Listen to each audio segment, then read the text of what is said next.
Hello bachcho, let's read this question. The question says diabetic coma is due to hyposecretion of insulin in which glucose level increase in blood, ketoacidosis takes place, dehydration process starts, all of the above. So इस question में हमें पूछा है कि diabetic comma किन reasons की वजह से होता है. So our key concept here is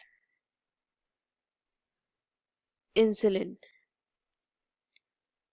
Insulin is a hormone released from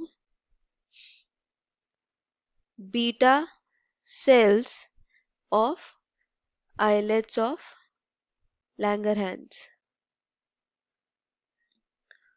ये एंडोक्राइन सेल्स होते हैं जो प्रेजेंट होते हैं पैनक्रियास में. इंसुलिन का फंक्शन है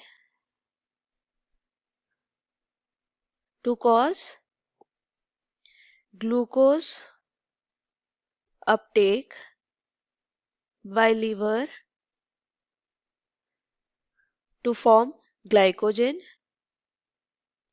यानी ये लिवर सेल पे एक्ट करता है ताकि वो ग्लूकोज लेकर उसे ग्लाइकोजन में कन्वर्ट कर दे, या फिर इट स्टिमुलेट्स सेल्यूलर अपटेक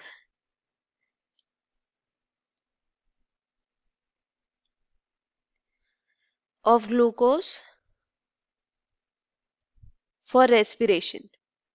यानी कि जब सेल को एनर्जी चाहिए हो तो वो ब्लड से अगर ग्लूकोज यूज करेगा तो वो इंसुलिन उसकी हेल्प करेगा to take the glucose and cause respiration. So these are the functions of insulin. Now अगर इंसुलिन का सिक्रीशन कम हो जाता है तो उससे क्या होगा, ग्लूकोज जो है ब्लड में इंक्रीज हो जाएगा, बिकॉज वो ग्लूकोज जो है ना लिवर ले पाएगा ना सेल ले पाएगा.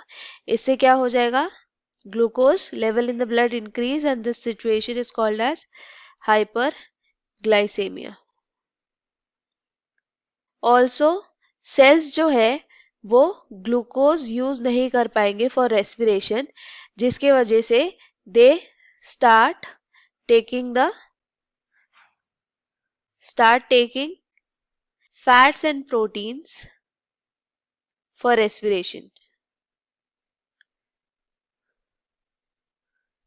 और इस सिचुएशन में जो मेटाबोलाइट्स बनते हैं वो है एसिड्स एंड कीटोन्स. ये एसिड्स एंड कीटोन्स कॉज करते हैं कीटोएसिडोसिस इन द ब्लड.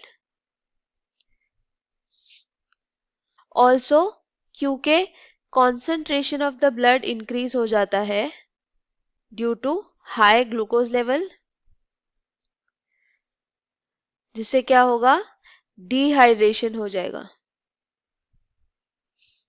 सो ये जो 3 सिचुएशंस हैं जिसमें हाइपरग्लाइसेमिया हो जाता है, कीटोएसिडोसिस हो जाता है और डिहाइड्रेशन हो जाता है, इस सिचुएशन को हम कहते हैं डायबिटिक कोमा. बिकॉज जो पर्सन है, जो पेशेंट है, वो बेहोश हो जाता है या अनकॉन्शियस हो जाता है due to all this causes. So this is caused due to the reduced insulin in the blood during diabetes.